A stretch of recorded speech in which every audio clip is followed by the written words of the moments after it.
I am the Tofu Golem. Please enjoy the video. In this video, I will show how to change a Toyota Camry oil filter. Park on level ground, engage the parking brake, and let the engine cool.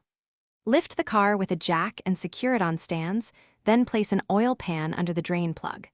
Remove the drain plug and allow oil to fully drain, then remove the old oil filter carefully to avoid spills.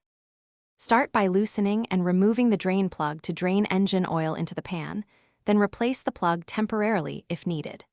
Position the oil pan under the filter, use an oil filter wrench to loosen and remove the old filter, and clean the mounting area with a rag.